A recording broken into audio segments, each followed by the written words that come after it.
Ternyata Nabi SAW jarang sekali bahas ini.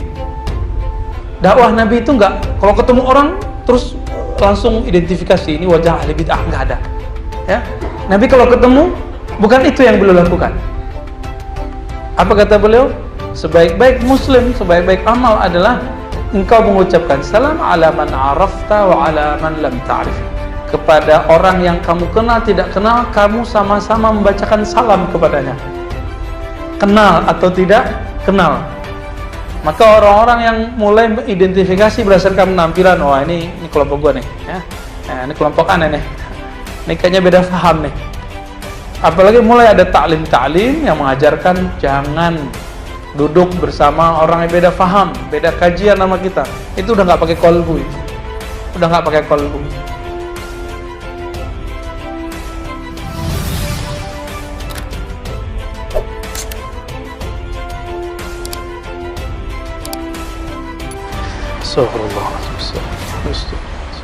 Assalamualaikum warahmatullahi wabarakatuh. Innal hamdalillah nahmaduhu wa nasta'inuhu wa nastaghfiruh wa na'udzu billahi min shururi anfusina wa min sayyiati a'malina. May yahdihillahu fala mudilla lahu wa may yudlilhu fala hadiya lahu. Amma ba'd. Allahumma akhrijna min zulumatil wahmi wal jahli wal ma'rifati wal ilmi amin ya rabbal alamin. Allahumma salli ala nabiyyina Muhammad wa ala alihi wa ashabihi ajma'in. Bapak, saudara, ikhwan, akhwat fillah, dengan waktu yang sangat pendek ini kita akan membahas tentang kenapa perlu menata qalbu, kenapa perlu menata jiwa, kenapa perlu menata rohani. Karena hanya itu satu-satunya jalan untuk mencapai ma'rifatullah, mengenal Allah Ta'ala. Apakah saya kenal Allah? Apakah kita kenal Allah? Itu nanti ujungnya adalah ada pengakuan. Tapi saya kasih bocoran dulu. Diriwayatkan dari Abu Bakar As-Siddiq radhiyallahu ta'ala anhu, yang merupakan sahabat termulia. Apa kata beliau? Al-ilmu atau al-idrak, pengetahuan itu yang hakiki adalah ketika berhadapan dengan Allah, annaka tadri, kamu sadar, annaka la tadri, tudrik, kamu sadar, annaka la tudrik, kamu mengerti bahwa dirimu ternyata tidak bisa mengerti Allah dengan kecerdasan intelektualmu saja, apalagi dengan empirikmu mencari Allah dengan mata fisik, mencari Allah dengan kemampuan filsafat, mencari Allah dengan kemampuan IT apalagi. Seandainya masih ada lagi sekolah menemukan Allah, saya akan sekolah lagi, tapi udah nggak ada. Ya, udah nggak ada lagi. Seandainya Allah di satu tempat, saya akan berusaha mencarinya ke situ. Tapi masalahnya itu persoalan yang Allah sendiri membuatnya sangat rumit bagi sebagian orang, tapi justru sangat asik bagi orang yang lain. Makanya banyak orang mengeluhkan, Ustadz, Pak, Guru, kenapa khusyuk itu susah? Kenapa? Karena khusyuk itu dipikirkan, jadi susah. Khusyuk tidak dipikirkan, sama dengan cinta. Cinta kalau dipikirkan, susah nggak? Susah. Kok kenapa begitu? Karena khusyuk itu persoalan kalbu. Taruh ke kalbu. Kalau lapar bisa pakai kalbu nggak selesainya? Lapar doang nih Pak. Jadi kita lapar nih malam ini. Ya udah deh, ditata aja deh kalbunya. Bisa nggak? Nggak bisa. Terus langsung kenyang. Walaupun sekarang sudah ada terapi pernafasan yang bisa bikin kenyang. Ah, kalau itu saya sudah dapat ilmunya lama itu ya. Dulu kita waktu kecil-kecil diajarkan, kalau kamu lapar, tempat jauh, misalnya kita senang hiking, maka bacalah isim ini, nama Allah ini. Nah, saya nggak kasih tahu ya, nama apa tuh. Ntar nggak mau makan lagi. Tapi bukan itu. Ketika ada persoalannya, persoalan akliyah, persoalan rasio, hadapi dengan rasio. Ketika itu persoalannya persoalan dalil nakli, dalil-dalil yang diriwayatkan dalam hadis, dalam sunnah, Maka kita hadapi dengan itu. Persoalan fikih pakai fikih, persoalan akal pakai akal, kolbu pakai kolbu. Jadi kenapa susah? Ketika suatu persoalan dihadapi, diselesaikan bukan dengan jalannya. Nah, sekarang kita coba buka sedikit jalannya. Sebelumnya kita bahas Islam, iman, ihsan. Nah, di situ mulainya. Al-Islam, ilmu zahir, ilmu fikih, ilmu hukum. Maka dimulai dengan taharah bersuci. Dimulai dengan taharah bersuci.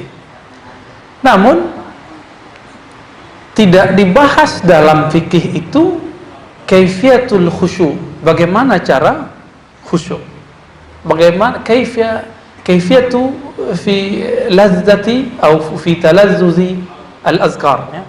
Bagaimana cara menikmati zikir, nggak ada di situ. Fikih cuma mengatakan boleh, tidak boleh, haram, halal, atau dibagi 5, wajib, turun, mustahab. Nggak ada hukum sebenarnya sunnah, nggak ada hukum. Ini perlu diluruskan, ya. Ustadz, apa hukumnya? Sunnah itu nggak ada. Itu orang gagal belajar fikihnya. Dalam ilmu usul fikih dan fikih ada betul beberapa kitab mutaakhirin yang menyebut hukum itu dengan istilah sunnah, tapi bukan sunnah yang sunnah lawan bid'ah, ya, bukan. Tapi itu jarang, itu nggak mu'tabar. Suatu kali saya punya sahabat dulu sama-sama ngaji dengan Syekh Hasan itu, dulu kita ngaji ke beliau. Ada orang di sini, orang Betawi, orang Jakarta, alimnya bukan main. Kalau boleh disebut beliau adalah al-faqih, allamah, ya. Kalau nggak salah namanya dulu Ustadz siapa ya, Ramli, ya, Pak Khairullah. Semoga beliau masih ingat saya nanti, ya. Orang alim ngaji di Yaman. Dan waktu itu saya masih dengan masa lalu saya yang terpengaruh oleh menghukumi sesuatu dengan sunnah bidah, ya. Tapi apa kata beliau? Hei Razi, mana kitab yang menyebutkan hukum itu namanya sunnah, hukum itu namanya bid'ah? Saya bingung juga, ya. Ternyata kita sudah terjebak selama ini dengan versi dialog. Ustadz, ini hukumnya apa? Ustadz jawab, ini bid'ah. Bid'ah ternyata bukan hukum. Bid'ah itu suatu kriteria, belum hukum. Apalagi lawannya sunnah. Sunnah itu yang bersumber dari Nabi, bid'ah itu yang tidak bersumber dari Nabi. Nah, itu perumpamaan awal. Tapi sunnah juga berarti ajaran Nabi. Meskipun Nabi tidak buat, tapi Nabi membolehkannya. Misalnya itu Nabi mendiamkan, itu bagian dari sunnah. Contohnya, satu kali Nabi SAW sholat, tiba-tiba selesai sholat beliau bertanya, siapa yang menambahkan waktu i'tidal satu bacaan ini? Rabbana lakal hamdu hamdan thayyiban katsiran mubarakan fi. Nabi nggak pernah ajarkan. Kalau yang biasa kita baca apa? Rabbana lakal hamdu mil'us, boleh pakai mil'as, ya, mil'us samawati wal ard sampai akhir. Akhirnya orang itu angkat tangan, ya Rasulullah, saya udah ketakutan, dia takut dianggap ahli bid'ah kali, ya. Tapi ternyata Nabi SAW memujinya dan mengatakan, aku melihat ada 12 malaikat yabtadirunaha, berlomba-lomba untuk mengangkatnya ke langit, mengangkat bacaan. Jadi ini kabar gembira bagi kita. Semua yang kita baca itu diangkat oleh malaikat. Pertanyaannya, malaikat itu makhluk fisik atau makhluk rohani? Makhluk rohani. Maka supaya tasbih-tasbih kita, takbir-takbir kita, tahlil-tahlil kita, bacaan Quran kita diangkat oleh makhluk rohani, harus dinaikin zikir-zikirnya menjadi zikir rohani. Walaupun dibaca dengan lidah, tapi kualitasnya kualitas rohani. Ilustrasinya seperti ini. Kita tinggalkan sunnah bid'ah karena melelahkan bicara itu, ya. Saya sudah lelah ngomong itu bertahun-tahun. Kita hanya jawab kalau itu penting. Ternyata Nabi SAW jarang sekali bahas ini. Dakwah Nabi itu enggak, kalau ketemu orang terus langsung identifikasi ini wajah ahli bid'ah, enggak ada. Ya, Nabi kalau ketemu bukan itu yang beliau lakukan. Apa kata beliau? Sebaik-baik muslim, sebaik-baik amal adalah engkau mengucapkan salam ala man arafta wa ala man lam ta'rif. Kepada orang yang kamu kenal, tidak kenal, kamu sama-sama membacakan salam kepadanya. Kenal atau tidak kenal. Maka orang-orang yang mulai mengidentifikasi berdasarkan penampilan, wah ini kelompok gua nih, ya. Ini kelompok aneh nih. Ini kayaknya beda faham nih. Apalagi mulai ada taklim-taklim yang mengajarkan jangan duduk bersama orang yang beda faham, beda kajian sama kita. Itu udah nggak pakai kolbu itu. Udah nggak pakai kolbu. Apalagi yang mengatakan ditulis di bukunya. Ditulis di bukunya. Judul bukunya Aqidah Ahlus Sunnah. Ternyata isinya ajaran ahli bid'ah. Ditulis di footnote lagi. Apa kata dia? Harus melakukan hijr. Hijr itu artinya mengisolasi, tidak menyapa, tidak membalas salam, tidak duduk bersama orang yang ahli bid'ah. Auzubillah min dzalik. Dan salah satu ahli bid'ah yang dia contohkan di buku-bukunya yang lain adalah hal-hal yang sangat sepele. Sepele, Pak. Contohnya apa? Kunut itu bid'ah atau tidak? Nggak nyambung kan? Nggak nyambung. Jika itu yang dikembangkan, maka misi Rasulullah SAW tidak sampai kepada orang ini. Apa kata Nabi? Man ahsanu qawlan mimman da'a ilallah. Ya. Siapa yang lebih baik, lebih mulia daripada orang yang mengajak kepada Allah? Kepada Allah, bukan kemudian malah menjadi perdebatan-perdebatan seperti ini. Bapak salamakan Allah. Satu kali ada teman saya baca salawat. Dia kalau baca salawat pasti kalimatnya begini, Allahumma sholli ala Sayyidina Muhammad. Langsung nangis. Yang satu lagi kesel dia, pakai Sayyidina itu bid'ah. Teman kita baru 3 kali baca salawat dan nangis, dia masih mikir, ini bid'ah ini bid'ah ini.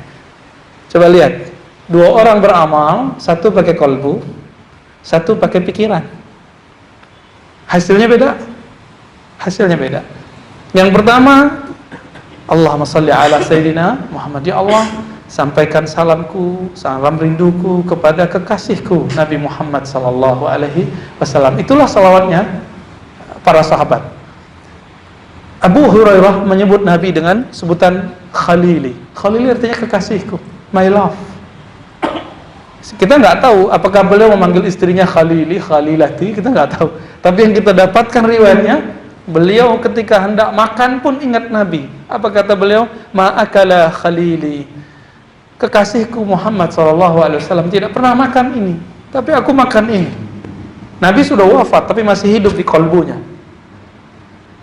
Makanya Umar, karena pakai kolbu, memarahi setiap ada orang yang mengatakan Muhammad mati. Itu dia marahi. Kenapa? Itu kalimat yang tidak sopan. Dan dia mengancam membunuhnya. Apakah begitu disebut ahli bid'ah? Ada yang berani mengatakan Umar ahli bid'ah? Pasti itu Syiah. Pasti itu kelompok yang menyimpang. Pasti itu kelompok yang disebut Rafidah. Orang-orang yang membenci para sahabat-sahabat kekasih Rasulullah sallallahu alaihi wasallam. Bapak saudara yang mulakan Allah. Jadi ini kajian sebenarnya pengantar kitab Mukhtasar Minhajul Qasidin karya Imam Ibnu Qudamah, meringkas dari kitab Imam Ibnul Jauzi. Ibnul Jauzi meringkas kitab Imam Ghazali Ihya-Ulumuddin. Siapa ini mereka bertiga ini? Kita mulai dari yang belakang, yang pertama tadi kita sebut, Imam Ibnu Qudamah. Imam Ibnu Qudamah ini imam bermazhab Hanbali. Hanbali itu cikal bakal munculnya Salafi.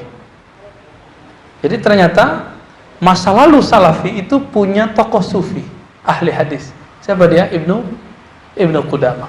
Ternyata keluarga Ibnu Qudamah ini pernah belajar kepada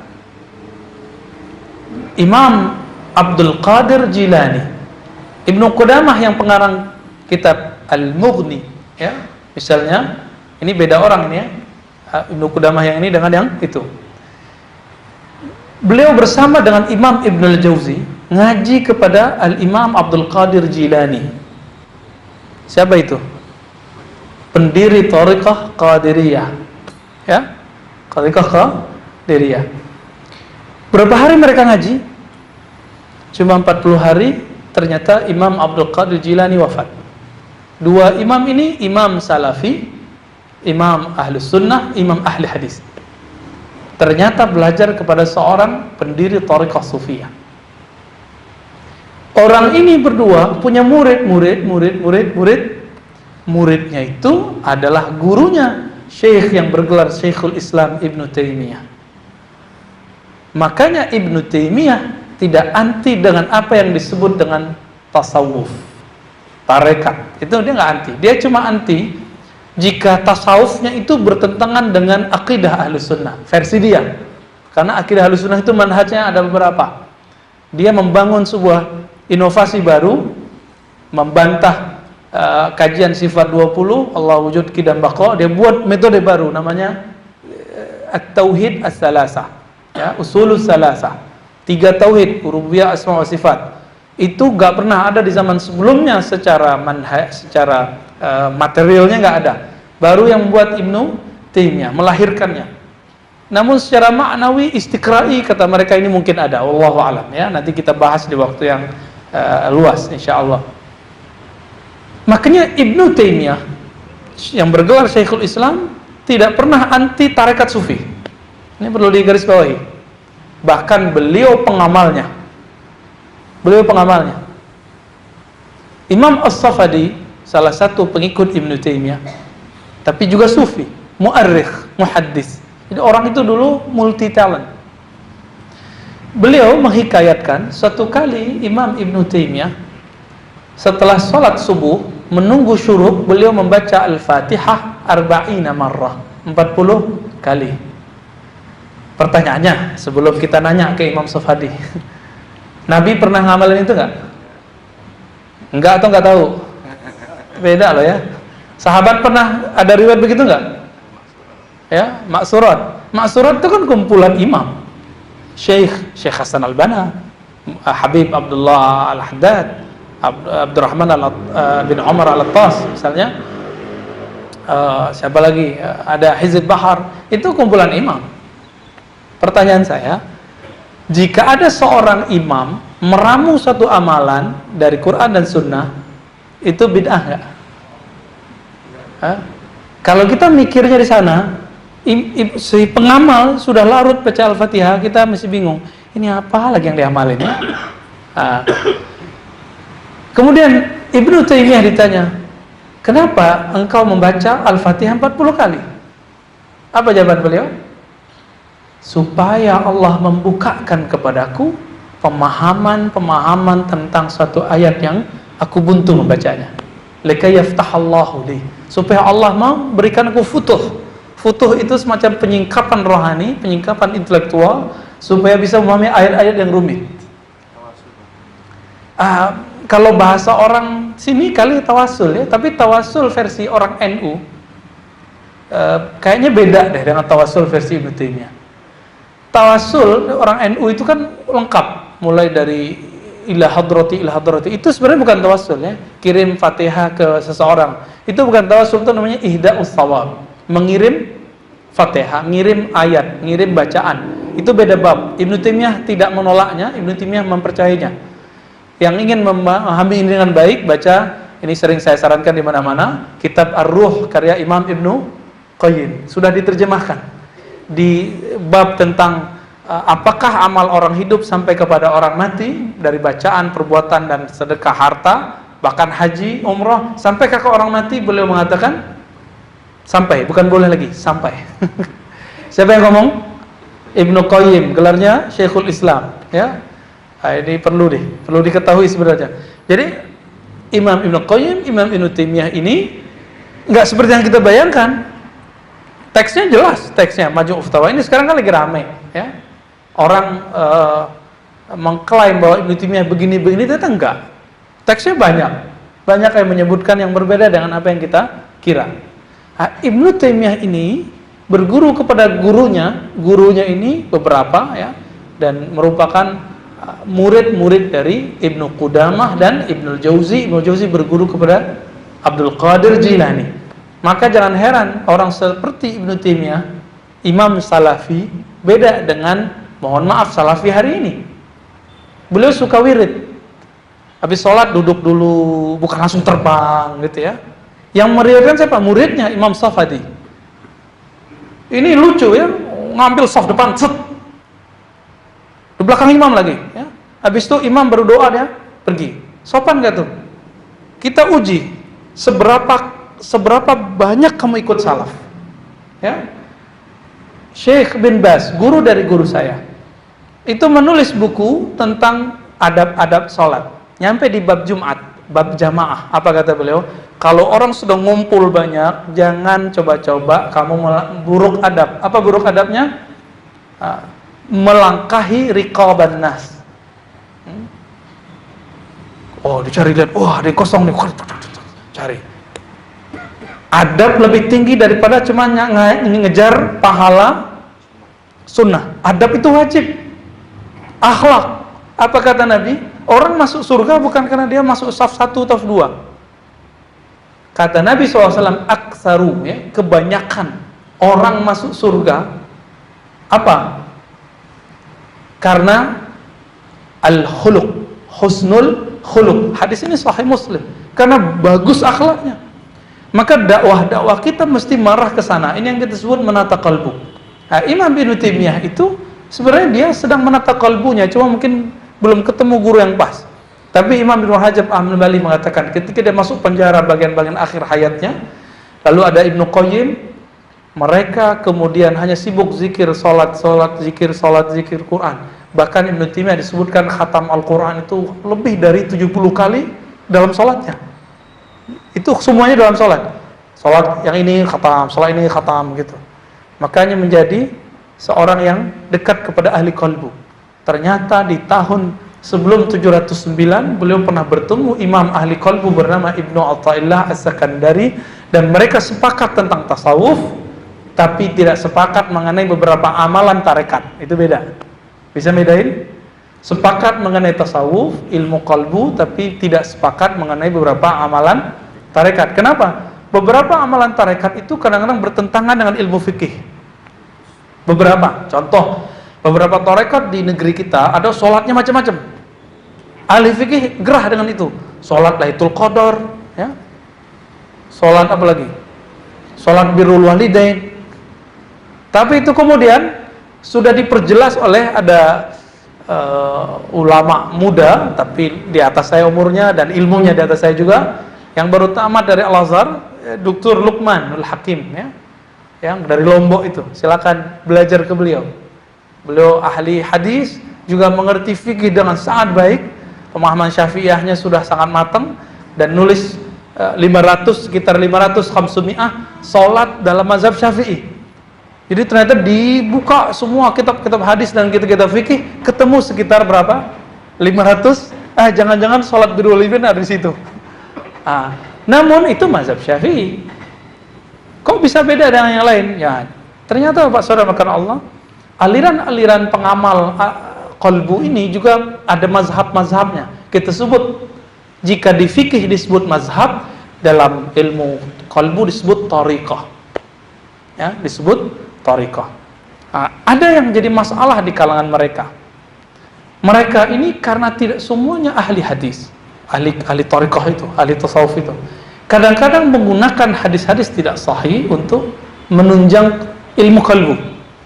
Wajar, kita maafkan. Kenapa? Karena tidak semuanya ahli hadis. Kenapa mereka tidak banyak ahli hadis saja gitu ya? Contoh, ada sebuah hadis tapi maknanya benar. Ini permulaan daripada menata qalbu. Man arafa nafsahu faqad arafa rabbahu. Ini secara ilmu hadis, bukan hadis. Ya. Ini perkataan siapa? Siapa yang kenal dirinya, kenal Rabbnya, kenal jiwanya, kenal Rabbnya, kenal hatinya, kenal Rabbnya. Ada yang menyebut Ali bin Abi Thalib. Ternyata kita cek nggak ada, ya. Terus apa lagi? Siapa dong? Kita udah bolak-balik, ternyata ketemu kutipannya dalam dua kitab Imam Nawawi dan Imam Suyuti. Di Imam Suyuti diperjelas, ini perkataan seorang imam yang ujung namanya sama dengan saya, nama saya yang sama dengan beliau, ya, bukan beliau sama dengan saya. Imam Yahya ibn Mu'az Ar-Razi. Ternyata ahli hadis dari kalangan ulama salafus saleh, tabi'ut tabi'in. Yahya bin Mu'az Ar-Razi, beliau ini ulama qalbu, ahli riwayat, suka mengatakan kalimat-kalimat yang unik. Salah satu kalimat yang unik adalah man arafa nafsahu faqad arafa rabbahu. Siapa yang kenal dirinya, maka akan kenal Rabbnya. Kalimat ini, kata Imam Nawawi, kalimatnya benar, tapi jika disebut perkataan Nabi tidak benar. Loh, kok ada begitu? Ya banyak hadis palsu itu isinya benar, tapi jika kita katakan hadis Nabi, gitu jadi nggak benar. Contoh, an-nazafatu minal iman. Tuh, dicontohin tuh ya. Kebersihan bagian dari iman. Itu hadis nggak? Enggak. Itu mahfuzat. Mahfuzat apa arti mahfuzat? Petatah Arab. Hadisnya mana? At-tuhur syatrul iman. Kesucian itu separuh iman. Itu baru ada hadisnya. Barangkali ini penjelasan hadis. Dikira itu hadis. Selevel Imam Ghazali masih kena, coba. Apalagi yang bukan Ghazali. Ya. Makanya orang-orang nggak paham yang buruk adab terus ngejek Imam Ghazali. Imam Ghazali itu hidup di zaman yang bukan nggak ada digital. Kitab-kitab belum dicetak, nggak bisa di copy paste. Copy pas, ya, begitu ya, salin. Kita kan begitu. Sekarang orang sampai S3 itu begitu modelnya. Ya. Makanya tadi saya mau nulis disertasi dalam bahasa Arab, kata dosen saya, nggak usah.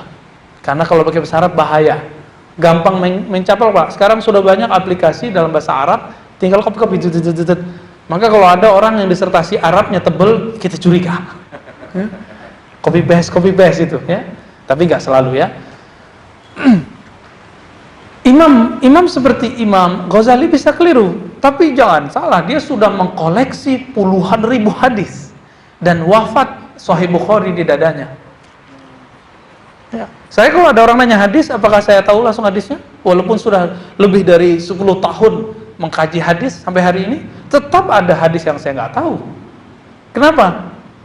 Meskipun sudah ada Google, justru itu memudahkan. Ada aplikasi ini, kalau nggak tahu cara ngeceknya, bisa kacau.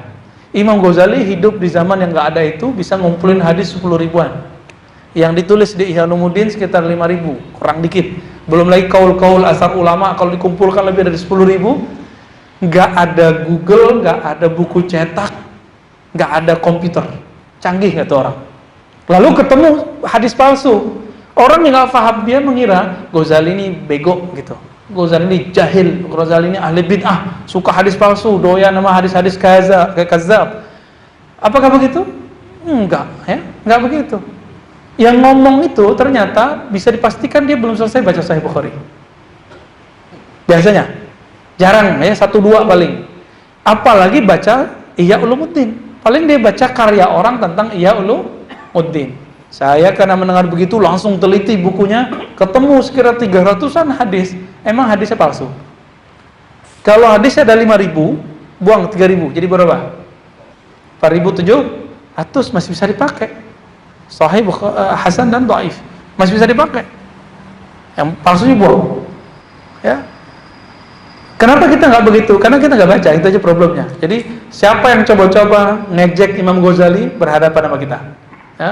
Kita mewarisi ilmu Imam Ghazali dan kita menganggap seperti Syekh Al-Buti mengatakan, Zafrul Ghazali, kuku Imam Ghazali lebih afdal daripada Al-Buti. Al-Buti itu ayah dari guru saya. Saya berguru ke anaknya Syekh Taufik Al-Buti. Jika ayahnya yang kealimannya di atas kita jauh, yang sering debat sama Syekh Albani dulu, ya, makanya Syekh Albani gak tahan tuh ya di Suriah. Karena debat terus sama ulama Suriah, salah satunya Syekh Al-Buti. Menilai dirinya tidak lebih baik daripada Imam Al-Ghazali. Bahkan kuku Ghazali lebih baik daripada dirinya. Saya setelah baca karya Imam Syekh Al-Buti, saya menganggap, ya Allah, kukunya Syekh Al-Buti lebih baik daripada Ar-Razi. Antum bisa bayangkan, ya? Lalu karena keilmuan itu rapuh sedikit, kita nggak akan tolak Imam Ghazali. Oke, kembali ke yang tadi. Jadi hadis man arafa nafsahu faqad arafa rabbahu itu bukan hadis. Namun ada satu bab. Ada nama imamnya Al-Imam Ibnu Arabi. Imam ini ahli hadis, tapi orang-orang yang benci tasawuf akan menyerang beliau sehingga berhasil. lalu menukil teks-teks yang tidak berasal dari beliau untuk mengatakan Ibn Arabi adalah orang-orang yang seperti Syekh Siti Jenar. Ternyata Syekh Siti Jenar pun beritanya nggak benar. Berita orang tentang Syekh Siti Jenar nggak benar juga. Jadi ternyata dari dulu Syekh Badid Said Al-Laham mengatakan ahli hadis dulu, ulama-ulama dulu, ketika berbicara ilmu hakikat ma'rifatullah, ilmu tasawuf, ilmu qalbu, mereka punya resiko. Apa resikonya? Hoax. Orang-orang nanti akan buat cerita palsu tentang beliau. Ghazali korban. Yang paling parah Ibnu Arabi. Maka Salafal Ibnu Taimiyah mengkafirkannya. Salafal Ibnu Taimiyah mengkafirkannya, bayangkan. Tapi Imam Subki tidak. Imam Subki justru mengatakan Ibnu Taimiyah yang keliru. Ibnu Taimiyah mengatakan yang ragu tentang kekufuran Ibnu Arabi dia kafir. Tuh, bayangkan bagaimana orang-orang itu emosional dalam beragama. Imam ini simbol ulama-ulama ahli qalbu. Menulis kitab yang ajib judulnya Al-Futuhat Al-Makkiyah. Tapi kitab itu disisipkan oleh beberapa orang bahwa Ibnu Arabi mengatakan hal-hal yang tidak pantas tentang Allah. Apa itu? Bersatu, manunggaling, kaulo Gusti, agak gitu-gitu ya. Bersatu dengan Allah. Ternyata nggak ada. Ibnu Taimiyah sendiri nggak konsisten ketika mengkritisi Ibnu Arabi. Nah, ini nggak jadi menata kolbu deh ya. Baru ilmu tentang menata kolbu atau ilmu tentang orang-orang yang menata kolbu. Baru orang-orangnya, tokoh-tokohnya. Gak apa-apa lah ya. Ini baru pengantar. Ibnu Taimiyah ketika menuduh Ibnu Arabi As-Sufi Al-Muhaddis Al-Kabir, dia nggak konsisten. Dia mengatakan Ibnu Arabi Imam Al-Hulul, Ittihad, Wahdatul Wujud, 3. Padahal 3 hal ini beda. Hulul itu hamba didatangi oleh Tuhan sehingga jadi kayak air masuk ke dalam gelas, sehingga menyatulah air dengan gelas. Masuk hulul, masuknya Tuhan kepada zatnya hamba. Itu hulul. Kalau ittihad, hamba naik kemudian nyatu kepada Tuhan.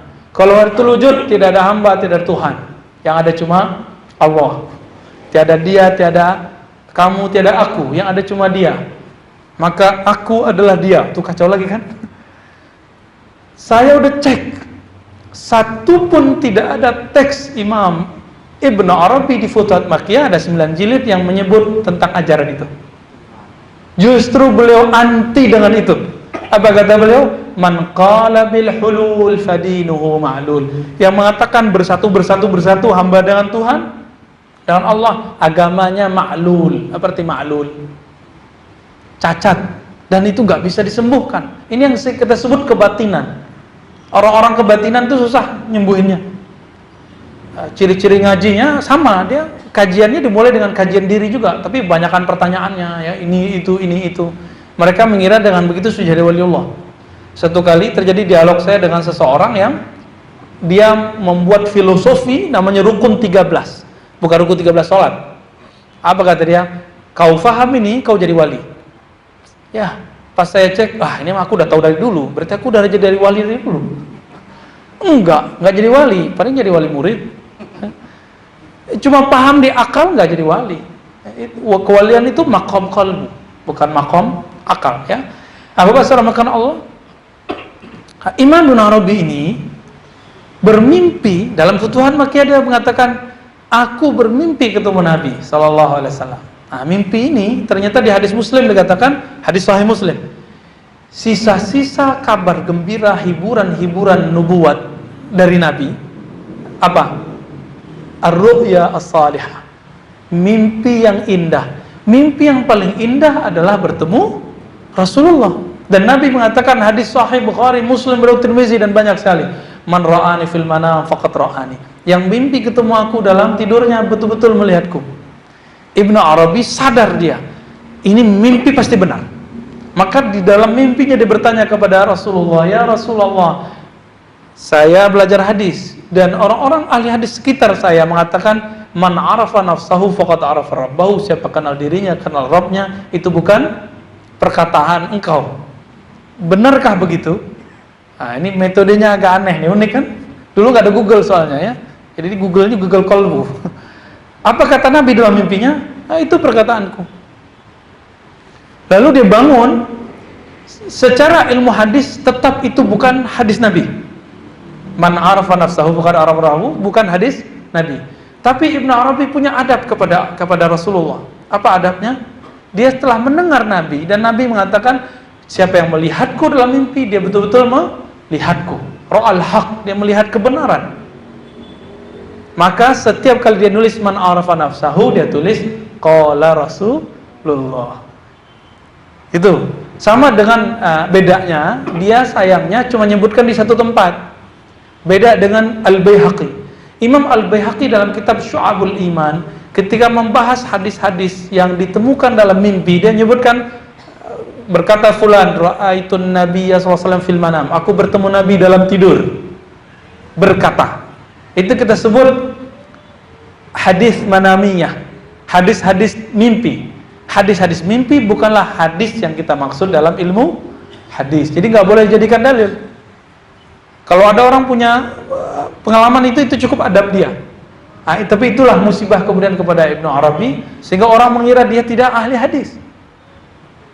Saya sudah cek, saya punya sanad Sahih Imam Sunan Tirmizi, Al-Jami' As-Sahih Imam Tirmizi. Dari jalur Sayyid Muhammad Ali Al-Maliki, jadi kita ngambil dari murid-muridnya.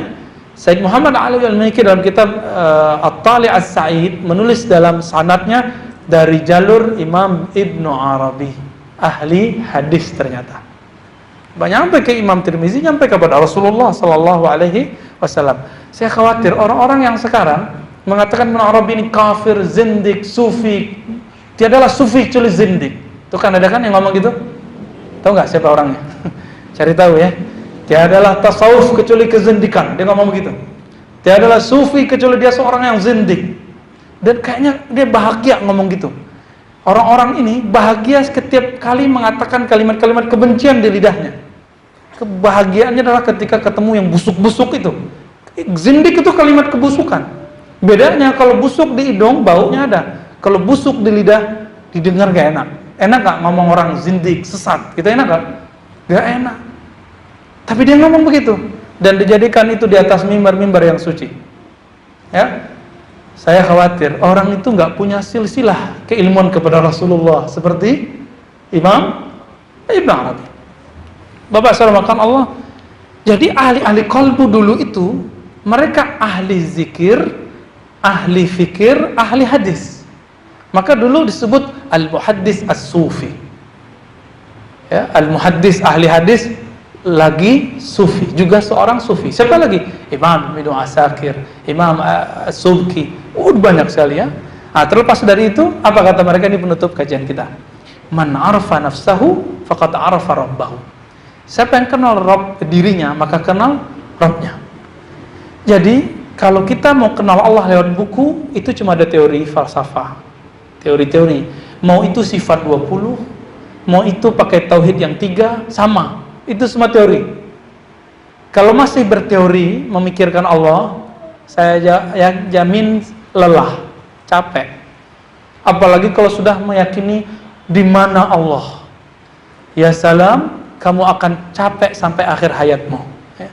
Akan lelah sampai matimu. Kenapa? Kalau seandainya Allah itu bertempat, tentu dari dulu sudah bisa ditemukan. Karena apalagi disebut di langit. Dan Allah menantang famfudu ya, dalam Al-Quran. Jika kamu sanggup untuk menembus langit, famfudu, maka tembuslah. Seandainya Allah di suatu tempat, tentu Allah bisa dikejar. Mereka mau coba-coba mikirkan Allah. Coba buang itu semua. Kajian-kajian mengenai itu ditaruh dulu deh ya. Itu ada pembahasan khususnya. Sekarang siapa yang kenal dirinya? Kenal dirinya dengan apa? Kalau kita coba ingat-ingat, ternyata kita nggak bisa ingat Allah, toh? Ada yang bisa ingat Allah nggak? Ada yang ingat zat Allah seperti apa? Ada yang ingat nggak? Ada yang ingat Pak? Seperti apa Pak wajah Allah Pak? Ya, nggak ada yang ingat. Oke, nggak usah, itu jauh sekali. Ada yang ingat waktu dulu di dalam air ketuban, di rahim ibunya? Ada yang ingat? Waktu lagi keluar dari rahim ibunya ada yang ingat? Setahun 2 tahun pertama ada yang ingat? Tidak ada yang ingat. Bagaimana mungkin dia bisa mengingat kejadian-kejadian sebelumnya? Sedangkan bertemu Allah, alastu bi rabbikum, bukankah aku Rabb kamu? Dan mereka semua mengatakan, bala syahidna, kami menyaksikan engkau ya Allah. Itu terjadi sebelum ditiupkan roh, sebelum kita masuk ke alam janin, sebelum kita masuk ke alam fana ini, alam dunia ini. Hari ini kita tidak ada yang ingat bagaimana kita dulu di alam rahim. Kemudian tidak ada yang ingat 1 tahun 2 tahun pertama. Bagaimana mengingat sebelumnya? Kenapa? Karena kita ingatnya pakai ini. Tapi nggak usah khawatir Bapak Ibu ya. Ikhwan fillah, Allah itu diingat bukan pakai ini. Allah itu diingat pakai kolbu. Karena kolbu itu dulu yang pernah bertemu Allah. Nama lain dari kolbu ruh. Nama lainnya akal. Nama lainnya nafs. Ruh, jiwa, diri, ya, akal. Itu semua sama. Barangnya sama, sebutannya beda. Karena penyebutannya dengan fungsinya. Jika kita menyimpan satu memori, satu file di flash disk kita ada 7 yang kita simpan, misalnya disertasi di satu flash disk, yang kerjaan sini. Masa mau cari disertasi tapi di flash disk yang ke-7, bukan yang pertama? Ketemu nggak? Nggak. Memori tentang Allah itu nggak ada di sini. Adanya maka Allah tetap menyebut mengingatku, zikr. Ya ayyuhalladzina amanu dzkurullaha dzikran katsiran. Hai orang beriman, sebut namaku, sebut Allah sebanyak-banyaknya. Masih uzkuru. Arti pertamanya sebut, arti keduanya ingat.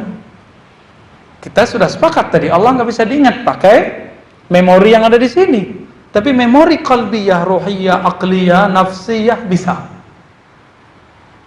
ya. Pernah melihat ada orang nangis kita berzikir, terus kita mikir, kenapa aku tidak menangis? Pernah malam takbiran melihat ada orang nangis, itu dia rindu Allah apa rindu kampung? Yang mana Pak? Rindu kampung. Kampung badan ini, kampung fisik ini, kampung memori ini. Bayangkan, hanya mengingat kampung yang tersimpan dalam memori ini, kita bisa nangis.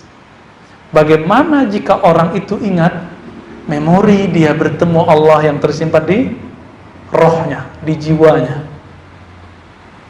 Bisa pingsan. Maka Al-Hasan Al-Basri dibacakan satu ayat yang menyebut nama Allah, langsung pingsan. Sampai kemudian kalbunya kuat, baru gak pingsan-pingsan lagi. Al-Hasan Al-Basri ya. Ini menolak Ibnu Taimiyah yang mengatakan nggak ada ulama salafus saleh yang jika berzikir baca ayat terus pingsan. Nggak ada. Ada, itu riwayatnya sahih ya. Bisa kita buka dalam tafsir-tafsir yang ma'tsurat, yang berriwayat. Nah, Bapak Saudara makan Allah. Lalu, ini bocoran sedikit saja tentang makna kalimat ini supaya masuk ke tema kita.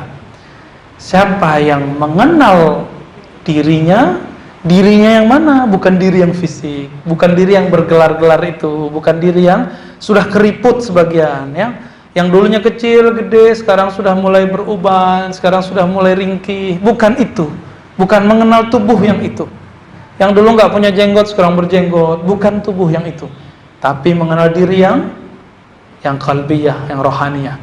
Nah, karena waktunya pendek jadi saya hanya mengajak, jika ingin mengenal Allah, maka kenallah dari yang bagian itu, bagian kolbu. Jangan kenal dari bagian sini. Jadi jangan pikirkan Allah, tapi rasakan Allah. Nah, dengan itu kita bisa merasakan bagaimana Allah itu sebenarnya. Sampai jam berapa? Nah, kita mau lanjutkan setelah sholat. Oke, Bapak Ibu Saudara makan Allah, setelah sholat jika ada tanya jawab, boleh silakan temanya apa saja, tapi usahakan yang berkaitan. Kalau saya sanggup saya jawab ya. Semoga Allah meridhai kita, semoga Allah mengampuni jika ada kalam-kalam kita yang tidak diridhoinya. Allahumma asturna bi sitrikal jamil wa sallallahu ala nabiyyina Muhammad. Assalamualaikum warahmatullahi wabarakatuh. Assalamualaikum warahmatullahi wabarakatuh.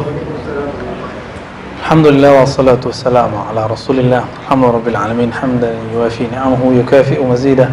Asyhadu an la ilaha illallah, asyhadu anna Muhammadan abduhu wa rasuluhu. Allahumma shalli ala Muhammad wa ala alihi wa ashabihi jami'in wa ba'd. Bapak salamukan Allah. Insyaallah di bulan depan kita akan mulai membuka kitab Mukhtasar Minhajul Qasidin.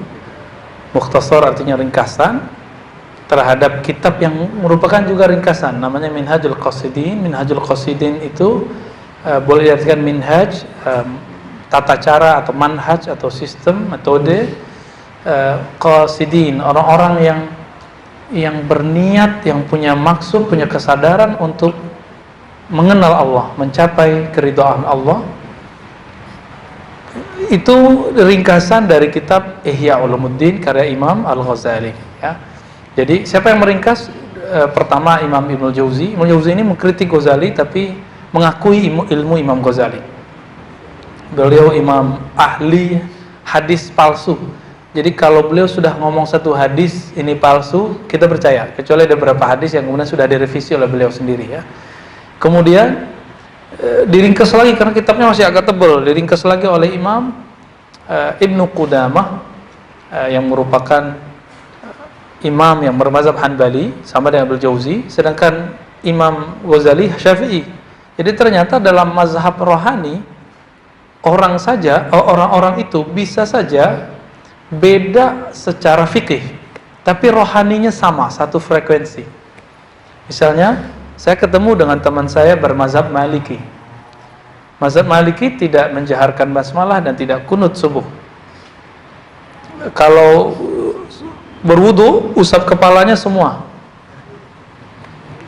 Itu mereka ternyata mempunyai ajaran zikir, tata cara zikir yang sama dengan yang saya pelajari dengan orang-orang di sini. Ternyata pas kita cek silsilahnya ke atas ketemu. Jadi bisa aja kita cara fikihnya beda, tapi secara qalbunya sama.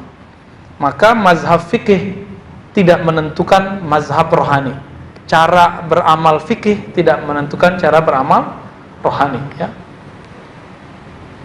Nah, ini Imam Ibnu Qudamah meringkas hadis-hadis dhaif yang palsunya sudah dibuang, tersisa hadis-hadis yang sahih, hasan atau dhaif yang sudah naik atau bisa dipakai. Nah, jadi apa isinya? Isinya tentang bagaimana cara menata qalbu.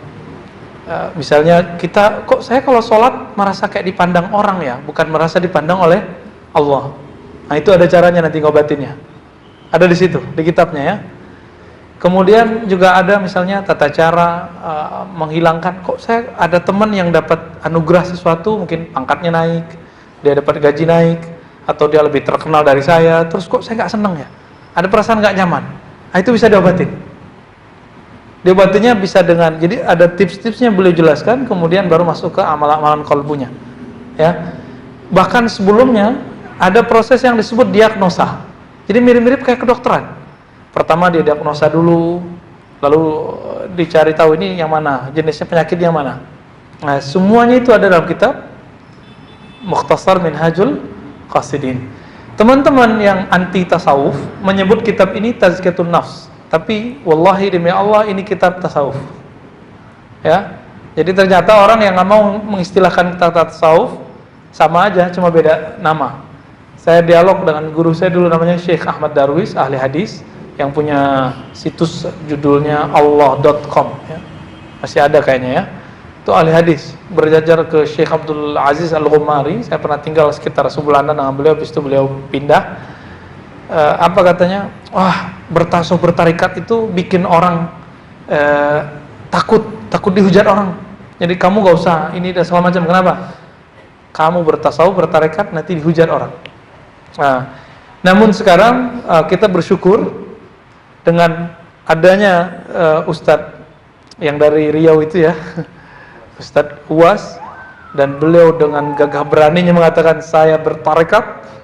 Akhirnya demam, beberapa ustadz bertarekat walaupun dia belum ngambil. Uwas mentalkin salah seorang calon presiden, demam, itu pada demam mentalkin, padahal talkin itu pakai sanad. Harus dapat ijazah dari gurunya. Ini mentalkin aja. Jadi kayaknya beliau itu Allah kasih suatu anugerah maker juga ya, bikin tren gitu ya. Semoga Allah jaga beliau. Semenjak begitu, sejak beliau mengatakan saya bertarekat Naqsyabandiyah, saya bertarekat Syathariyah, saya bertarekat Syaziliyah, itu rata-rata ustadz kemudian saya tanya. Jadi saya kebetulan juga termasuk tim di salah satu lembaga zakat yang mengirim dai keluar, namanya Cordova, Korps Dai yang Dompet Duafa. Kita nanya-nanya beberapa mereka, jadi kita tanya tentang pengetahuannya tentang keilmuan keislaman sampai di bab akidah, fikih, tasawuf. Sampai di situ saya tanya, bagaimana pendapatmu tentang orang ustadz yang bertarekat? Oh, dia paham maksud saya. Akhirnya, saya tidak bertarekat, saya tidak bertasawuf, tapi saya yakin ya ustadz itu punya alasan kuat, punya dalil kuat kenapa dia harus bertasawuf. Nah, kira-kira begitu. Maka semenjak saat itu kajian-kajian tentang zikir tarekat pun jadi ramai. Namun saya sudah lama mengkaji itu ya. Kita sudah buka kajian ta'lim kitab-kitab hadis plus kajian tasawuf semenjak tahun 2008. Dari 2008 sampai sekarang udah berapa tahun tuh? 2019 ya. Udah ya, saya udah mengkaji. Jadi kita buka kajian hikam, kajian Ihya Ulumuddin. Udah lama ya, alhamdulillah. Semoga itu tanda ridha Allah Ta'ala. Amin ya rabbal alamin ya. Baik Bapak, Saudara yang dimuliakan Allah, sampai sebelum jam 8 kalau ada tanya jawab, tafadhal. Assalamualaikum warahmatullahi wabarakatuh. Assalamualaikum. Ya, terima kasih Ustaz tadi menyimak ceramah Ustaz. Ada 3 yang ingin saya tanyakan. Kayaknya borong nih. Yang pertama mengenai tadi yang ada sahabat atau siapa tadi yang menambahkan doa selain doa yang tidak. Iya. Kedua apa namanya tahiyat dan redaksi pakai Sayyidina. Kalau pertanyaan saya, bukankah sholat itu ikut dan diikat dengan hadis as-sallu kama ra'aytumuni usolli? Ya. Artinya tidak boleh menambah dan mengurangi, itu bagaimana Pak Ustaz. Yang kedua mengenai apa namanya, kan banyak tarikan gitu ya, ada dan di dalam tarikan itu ada yang namanya sampai PA-nya sampai ke 7, kemudian sampai nggak makan daging, kemudian macam-macam. Pertanyaannya, bagaimana mengidentifikasi bahwa sebuah tarikan itu maaf tidak menyimpang dari Quran Sunnah, Ya. dan bagaimana kriteria musyid yang Ideal, yang ideal. Oke, ya. Yang ketiga yang terakhir, mimpi di pertemuan Rasulullah. Sallallahu alaihi wasallam. Kalau nggak salah Umar pernah bermimpi di tempat Rasulullah. Kalau Umar mungkin kita percaya karena beliau melihat fisik Rasulullah dan bersama Rasulullah, di mana ada Umar sudah Rasulullah. Nah, pertanyaannya bagaimana kalau kita yang tidak pernah melihat Rasulullah, tidak pernah tahu spesifikasi secara spesifik fisik Rasulullah, apakah mungkin kita bisa berpikir dan itu betul-betul baginda Nabi Muhammad Sallallahu Alaihi Wasallam? Terima kasih. Allahumma sholli ala Muhammad. So, kok ingatnya ada yang terakhir 3 doang ya? Yang pertama tadi tentang Menambah bacaan. menambah. Oke, pertanyaan pertama, bukankah Rasulullah SAW mengatakan sallu, ini hadis Bukhari, sallu kama ra'aitumuni sholli ya. Ternyata yang nanya udah hafal hadisnya ya. Sallu, salatlah kamu sebagaimana kamu melihat aku salat. Enggak ada hadis sallu ka salati. Salatlah seperti aku salat, enggak kuat kita. Yang ada cuma sallu kama ra'aitumuni sholli. Karena sahabat itu banyak yang melihat Nabi, maka setiap sahabat punya cara mengenai salatnya. Ada sahabat yang hanya memandang secara fisik, ada yang sampai tembus ke dengan kalbunya, maka cara salat mereka beda-beda. Lalu bagaimana dengan hadis tadi? Ada sahabat yang tidak disebutkan namanya, hanya disebutkan rajulun, yang menambahkan bahkan mengganti Rabbana lakal hamd, itu di belakangnya diganti ya, hamdan thayyiban katsiran mubarakan, di dalam salat bahkan kok ada kalimat yang diganti. Itu bisa nanti untuk menjawab Sayyidina sekaligus. Lalu malah Nabi mengatakan Allah ya punya malaikat, ada sekitar 12 malaikat. Ternyata di hadis Imam Nasai disebutkan arbaun, bahkan salasun, arbaun. Kita ambil yang paling sahih itu yang 12 itu ya. Di hadis itu disebutkan bahwa ada 12 malaikat yabtadirunahum ayyuhum yabtadirunahum. Mereka berlomba-lomba bagaimana agar menjadi yang pertama mengangkatnya ke langit. Apa arti hadis ini? Bahwa Nabi membolehkan orang berekspresi dalam memuji Allah dengan bahasa-bahasa yang sesuai dengan bahasa kenabian. Dan ini disebut dengan hadis takrir. Takrir. Dalam ilmu fikih pun ini disebut fathun. Itu membuka. Membuka apa? Ruang untuk boleh menambahkan apa yang Nabi kasih ruang untuk boleh ditambahkan. Untuk bagian itu boleh. Tapi di luar itu kayak Fatihah kan nggak boleh ditambah. Iyyaka na'budu wa iyyaka nasta'in ditambahin. Iyyaka nad'u. Nggak boleh, ya. Nggak boleh kita ngomong gitu. Itu satu, ya. Bagaimana dengan Sayyidina? Sayyidina itu hadisnya lebih kuat lagi. Ada kalimat ana sayyidu waladi Adam, Sahih Bukhari. Aku sayyid anak Adam. Namun ada satu imam namanya Imam As-Sakhawi. Imam As-Sakhawi ini temannya Imam Suyuti tapi lebih senior. Dia menulis dalam Al-Qaulul Badi' menambah Sayyidina dalam salat bid'ah. Saya nggak tahu Syekh Albani itu apakah nukil pendapat Sakhawi atau emang ijtihad dia sendiri. Itu kita nggak tahu ya. Imam Sakhawi ngomong begitu, ternyata imam sebelumnya Taqiyuddin Al-Husni mengatakan menambah Sayyidina itu malah dianjurkan. Dan ahli hadis di ujung Maroko sana, di Tonja, namanya Ahmad Siddiq Al-Ghumari mengatakan pakai Sayyidina itu hampir wajib. Maka di zawiyah beliau setiap kali nyebut asyhadu anna Muhammadan itu ditambahin Sayyidina, asyhadu anna Sayyidana Muhammad. Ya, di daerah kita ada di Tebet tempatnya Bang Adi itu ya, nggak jauh dari situ ada zawiyah Raudhah. Itu ada sahabat kita Gus Nafis ya, sering mendatangkan syekh-syekh dari Arab yang ahli hadis, ahli zikir, ahli qalbu, ahli sanad. Salah satunya Syekh Abdul Mun'im. Dia punya om ya, paman besarnya lah, mengatakan bahwa pakai Sayyidina itu wajib. Siapa kamu gitu? Ahmad Siddiq Al-Ghumari, ahli hadis yang terakhir digelari dengan Al-Hafiz. Hafiz artinya banyak hafal hadis. Jadi di ujung sana ada Syekh Al-Hafiz Ahmad Siddiq Al-Ghumari mengatakan bahkan hampir wajib. Tapi di bagian di Suriah, kemudian beliau pindah nih ke Yordan, Syekh Albani mengatakan bid'ah pakai Sayyidina. Lalu gimana nih? Adakah pertanyaannya ya? Adakah Nabi melarang pakai Sayyidina? Gak ada. Karena Nabi tidak melarang pakai Sayyidina dan juga nggak nyuruh pakai Sayyidina, makanya ulama sepakat untuk tidak sepakat. Ya, mereka kenapa? Hadisnya ada, ana sayyidu waladi Adam. Aku sayyid anak Adam. Nabi menyebut Hasan Husain sayyidah syabab ahli jannah, sayyid. Ya, oleh karena itu muncul qiyas aulawiyah dalam bab adab. Qiyas prioritas, analog prioritas. Jika Hasan Husain dipanggil sayyid, jika siapa lagi? Tadi Umar juga begitu. Umar bahkan memanggil Bilal dengan maula. Maula itu sayyidi sama artinya. Anta maulana wa maula maulana. Jadi beliau menyebut kamu maulana, kamu maulana. Siapa maulana yang tuannya itu? Abu Bakar. Ya, Abu Bakar itu merdekakan si Bilal, maka mereka disebut maulana ya. Oh, sekarang kita dikatakan nyebut Sayyidina ke syekh sama dengan nyembah guru. Wah, astagfirullahaladzim.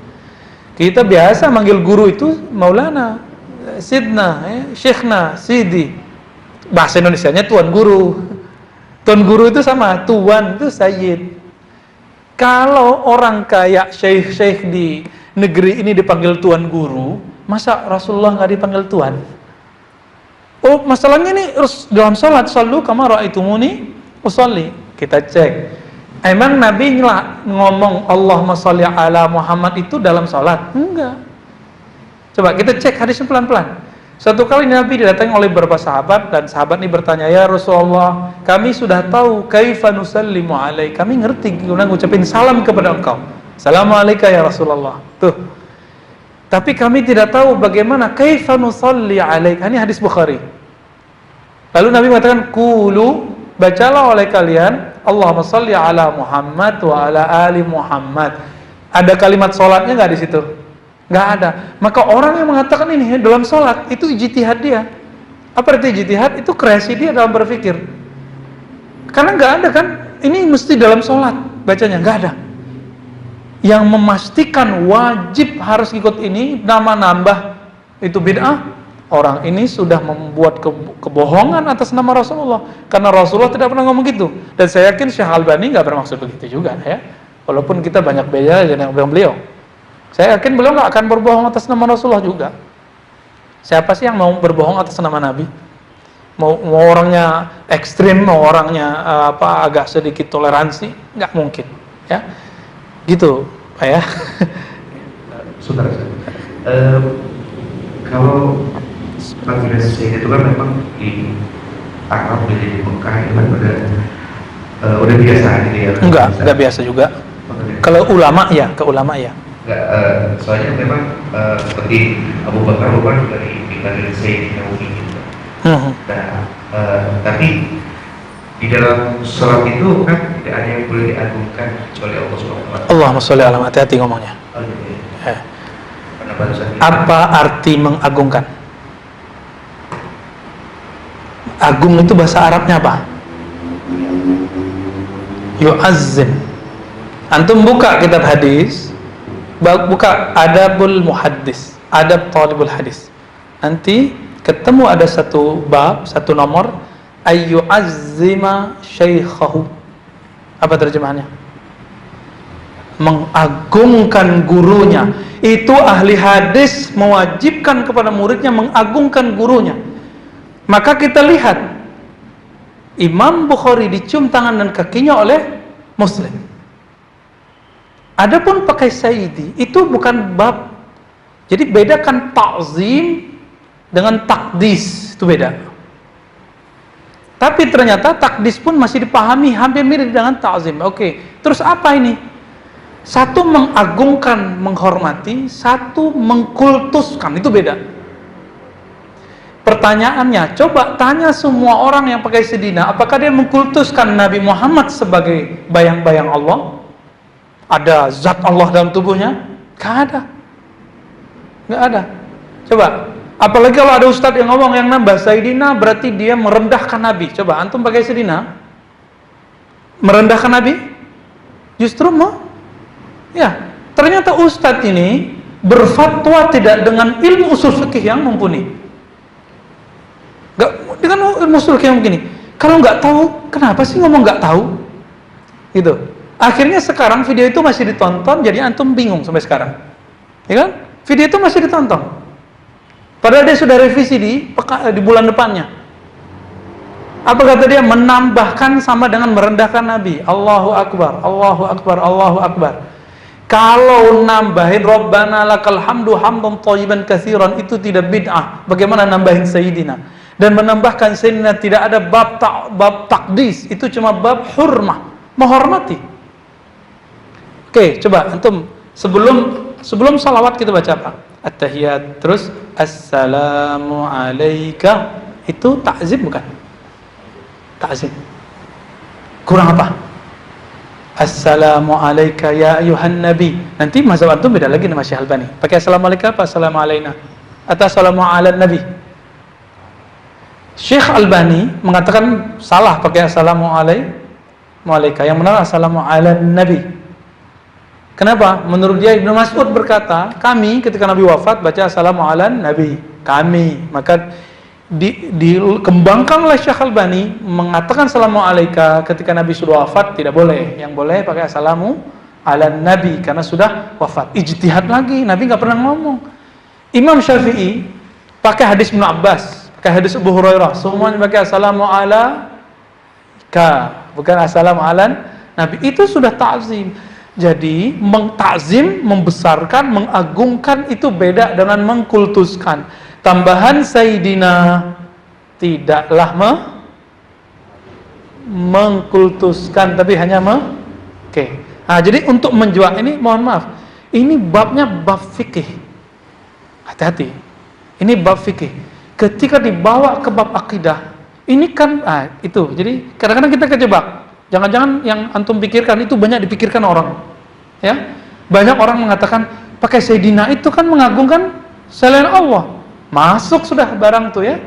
Ketika dikatakan oh iya ya, orang yang nggak mengerti mengatakan oh iya. Jadi dia gagal paham. Sayyidina babul adab, bukan babul aqidah. Ya. Gini aja. Kalau bingung pakai Sayyidina nggak usah pakai tuh. Ya. Karena babnya bab khilafiyah. Saya karena itu bab khilafiyah, kadang saya baca, kadang enggak. Kalau saya baca Sayyidina, berarti saya ngikutin Sidi Ahmad Ghumari, Taqiyuddin Al-Husni, imam pengarang kitab Hifatul Akhyar. Dia ngomong di kitab yang lain ya. Kalau saya nggak pakai Sayyidina, saya nggak ikut Albani, karena Albani nggak bermazhab, fikihnya nggak bermazhab. Dia cuma punya satu sanad kepada Rasulullah lewat Syekh Raghib Tabbagh dalam hadis, satu sanad doang. Tapi fikihnya nggak ada mazhabnya dia. Dan dia menyebut sendiri dalam kitab Sifat Salat Nabi, ulama mazhab yang ta'assub itu kal an'am, kal bahimah, kira-kira begitu. Seperti binatang ternak. Di footnote lagi ditulisnya betapa hinanya dia menulis begitu. Ghafarallahu lahu, semoga Allah ampuni dia. Makanya konflik dengan Syalbuti, kelepek-kelepek juga. Ya. Debat masalah zakat niaga aja nggak beres. Syekh Albani itu peneliti hebat dalam ilmu hadis, tapi dia bukan ahli fikih. Maka ketika dia bahas fikih, la yu'tabar wa la yu'tamad, tidak dianggap. Imam-imam itu banyak loh ya, imam-imam itu banyak. Mereka ahli banyak hal. Contoh, ada dua imam bernama Ibnu Hajar. Pertama Ibnu Hajar Al-Asqalani, Ibnu Hajar Al-Haytami. Dua imam ini beda kepakaran. Ibnu Hajar Al-Asqalani kalau ngomong hadis, dia yang didahulukan. Kalau Ibnu Hajar Al-Haytami ngomong fikih, dia yang didahulukan, sama-sama Ibnu Hajar. Sama-sama ahli hadis. Satu gelarnya hafiz, satu gelarnya al-muhaddis. Hafal banyak hadis. Tapi kalau ngomong fikih, Ibnu Hajar yang kedua yang dipakai. Kalau ngomong hadis, Ibnu Hajar pertama yang dipakai. Syekh Albani itu seharusnya munsif, dia tahu diri. Begitu juga pengikut-pengikutnya seharusnya sadar. Syekh Albani itu nggak pernah kuliah. Nggak pernah kuliah formal. Sekolah satu madrasah, madrasahnya terbakar, terus pindah ke madrasah lain. Habis itu langsung dengerin kajian Syekh Baitor, Syekh Fulan, kemudian langsung masuk ke perpus. Udah, tapi jangan salah, baca bukunya banyak. Namun dalam tradisi ilmu hadis, membaca sendiri itu hanya nomor 8 dan paling rendah dalam strata belajar ilmu hadis. Paling tinggi namanya as-sama', menyimak guru, seperti antum hari ini, malam ini. Yang kedua qiraah, setoran. Yang ketiga ijazah, dia dapat ijazah 1. Terus yang nomor 8-nya al-wijadah, nemu baca kitab sendiri. Wijadah. Itu kalau sekarang dibalik di kampus-kampus. Di kampus kan balik. Wijadah, baca buku, nemu, masukin gitu ya. Syekh Albani, saya mengakui beliau penelitian hadisnya sangat serius. Namanya manusia pasti ada kelirunya. Maka dikritik oleh salah satu yang pekritik paling baik itu dan objektif, tidak pakai hujat-hujatan, namanya Syekh Bashar Awad Ma'ruf, doktor profesor dari Irak. Muridnya Syekh Albani namanya Huwaini di Mesir, itu senang sama dia. Walaupun gurunya dikritik, dia nggak marah. Kenapa? Karena kritiknya ilmiah. Jadi secara ilmiah, salah satu ahli hadis di Mesir, Syekh Said Mamduh pun mengakui di disertasinya dan dimasukkan sebagai al-muhaddis. Jadi kalau ada kita yang anti Syekh Albani, jangan sampai kemudian membenci, membabi buta. Akui dong dia ahli hadis, tapi bukan ahli fikih. Maka fatwanya nggak muktabar. Contoh, dia mengatakan bahwa perempuan pakai emas itu haram. Gimana tuh? Melanggar ijma kan? Dia nggak percaya itu ijma.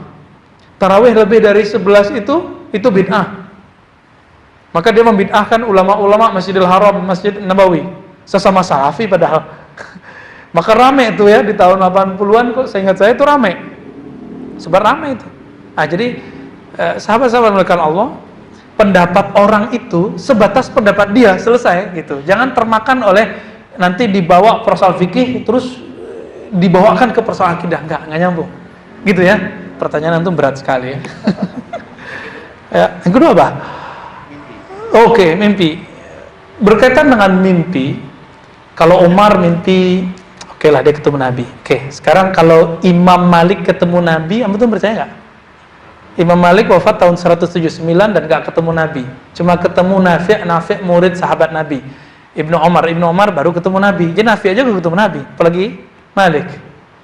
Apa kata Imam Malik? Diriwayatkan oleh Imam Abu Nuaim dan riwayatnya sahih dalam kitab Al-Hilyatul Awliya, "Ma bittu lailatan illa wa ra'aitu an-nabiyya sallallahu alaihi wasallam." Tidaklah aku tidur malam hari, menginap malam hari, melainkan aku menyaksikan Nabi. Akhirnya dia nggak bisa tidur banyak-banyak. Maka Imam Malik wiridnya nggak bisa tidur. Dia sholawat, baca hadis, kecuali waktu sakit dan kelelahan. Gimana mau tidur? Rasulullah di depan, merasakan Rasulullah bersama. Orang-orang yang level cintanya sudah level high akan merasakan itu. Namun itu nggak perlu dieksplor. Maka ketika ada ustadz yang mengeksplor itu di Damai Indonesia, aku dibully orang. Saya percaya itu, saya percaya sekali. Siapapun yang mengatakan itu, yang penting dia punya track record wirid zikir yang sahih, kita percaya itu. Walaupun nggak sahih menurut Anda gitu ya, Anda yang sono maksudnya, bukan Anda yang di sini. Saya percaya itu. Nanti kita bahas khusus hadis bertemu Nabi. Berapa macamnya, siapa perawinya, lalu siapa saja yang mengatakan kami bertemu Nabi di kalangan yang bukan sahabat Nabi, bahkan sampai hari ini. Kalau nggak ada mimpi ketemu Nabi sekarang, saya berhenti kayaknya bersolawat ya. Kenapa? Jadi di sela-sela kita bersolawat, saya mikirnya, Allah, saya ini benar nggak nih Nabinya ada gitu. Tapi terus aja solawat. Oh ternyata di suatu saat dikasih hadiah. Saya hadiahnya bukan saat solawat, ketika lupa bersolawat kepada Nabi. Di situ saya baru paham, oh solawat itu bukan karena ingin ketemu Nabi. Ini dikasih hadiahnya saat lupa solawat, malah dikunjungi, diingetin. Bisa ya. Kita punya ribuan data, ribuan maraji yang menyebutkan bahwa mimpi ketemu Nabi itu sahih. Imam Tabrani bentar-bentar ketemu Nabi, Imam Bukhari sering ketemu Nabi, Imam Muslim ketemu Nabi. Hanya yang nggak ketemu Nabi. Insyaallah Pak Imam kita dikasih juga tuh ya.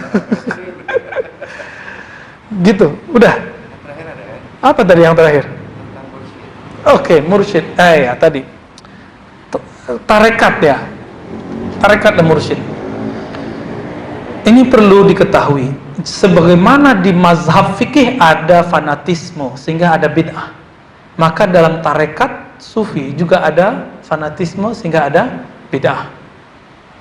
Namun kalau mazhab fikih ada fanatisme, apakah kita kemudian buat fikihnya? Enggak kan? Kita nggak jelekin mazhabnya. Banyak mazhab Syafi'i fanatis, mazhab Hanafi fanatis banyak, tapi kita nggak akan menghujat mazhabnya. Begitu aja thariqah. Thariqah itu karena dia bergerak, berkembang, dan salah satu yang ajaib dari sanad thariqah itu adalah sanad yang paling berkembang di dunia itu 3. Sanad qiraat. Nah, imam kita punya nih ya. Saya merasakan orang-orang yang baca pakai sanad itu terasa. Walaupun gurunya nggak ngomong, tapi yang penting dia setor ke gurunya. Gurunya setor ke gurunya, itu sanad yang hakiki. Itu sanad hakiki kepada Rasulullah SAW. Orang yang baca begitu terasa, nembus ke kalbu. Walaupun kadang-kadang iya, kadang-kadang enggak. Ya. Begitu juga yang menjaga sanad itu, yang kedua adalah ahli hadis.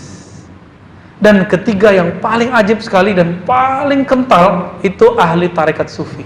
Sehingga menjadi mursyid itu nggak mudah. Ngaku-ngaku tinggal ditanya orang, mana sanadmu, mana silsilahmu, mana ijazah gurumu. Tapi kalau hadis, orang bisa ngomong hadis sekarang. Saya nggak perlu berguru, saya ngaji seperti Syekh Albani dan saya bisa mengerti hadis ini sahih tidak sahih. Seorang orang bisa ngomong gitu. Udah banyak di Indonesia, banyak. Contohnya mau tahu? Abdul Hakim Abdad dengan bangganya dia ngomong di kitab Al-Masail, saya tidak berguru. Ya. Di masail atau di dialog. Teman saya wawancara ya. Teman saya wawancara kepada ke beliau ini. Emang cerdas. Banyak penelitiannya. Namun khuyila ilaihi annahu muhaddits kabir. Dia mengira dirinya muhaddis kabir, mengimajinasikan. Maka coba lihat bukunya Al-Masail. Ketika dia menyebutkan satu hadis lalu dia sahihkan, dia dhaifkan, apa kata dia? Yang saya sahihkan wajib diamalkan, yang saya dhaifkan tidak boleh diamalkan. Dia ngomong begitu. Siapa kamu? Apakah semua yang kamu dhaifkan gak boleh diamalkan? Belum tentu. Ya, saya udah sering ngomong. Syekh Albani pakai hadis dhaif dalam bab salat. Antum kalau salat tangannya di mana? Coba ini mau lihat. Dari awal gitu. Yang pertama, Allahu, ya, pas Fatihah. Oh, tinggi. Itu hadisnya dhaif itu. Naruh di dada itu hadisnya dhaif. Ya, itu udah tahu kan. Tapi tiga-tiganya dhaif. Tidak ada cara naruh di mana. Aina nadha? Di mana kita naruh? Semuanya dhaif. Yang sahih itu wada'a yadahul yumna 'alal yusra. Nabi naruh tangan kanan di atas tangan kiri. Itu sahih. Di mananya itu enggak ada. Paham? Paham enggak tuh? Oke.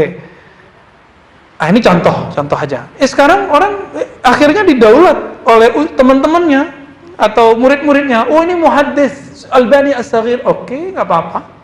Kita terima, emang penelitian dia banyak. Berarti dia muhaddis manhaj Albani. Selesai toh? Ya. Enggak seperti mereka yang enggak mengakui kemudian ulama kita. Bahkan ada yang berani mengatakan orang-orang Syafi'iyah Indonesia enggak ikut Syafi'i. Wow, ya. Oh, kita juga bisa ngomong gitu kok. Ente beneran ikut Ibnu Taimiyah enggak? Ya. Ibnu Taimiyah begini, ente enggak begitu. Ibnu Taimiyah meyakini doa sampai ke orang mati, ente enggak percaya.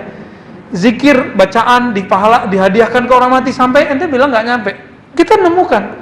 Jadi kalau mereka ngomong kan sekarang banyak kajian-kajian begitu. Nah, orang Syafi'iyah nggak ikut Syafi'i, kita bisa beradu. Cuma mau sampai kapan beradu begitu? Ntar nggak kenal Allah, ya. Orang udah nangis-nangis zikir, kita masih, gue bener, lo salah. Mau sampai kapan begitu? Jadi yang ketiga ini kemursyidaan tarekat. Ini paling berat. Mursyid tarekat itu beda dengan ilmu hadis. Ilmu hadis itu ketemu guru sekali, dua kali bisa langsung dijazahin. Jazahin Syekh. Tulis. Nah, ya justru aku ijazahkan kamu jadi selesai. Tapi kalau ijazah tarekat sufi mirip kayak sekolah, harus menjalani sekian hari. Ya, ada beberapa hari. Sini saya. Ya.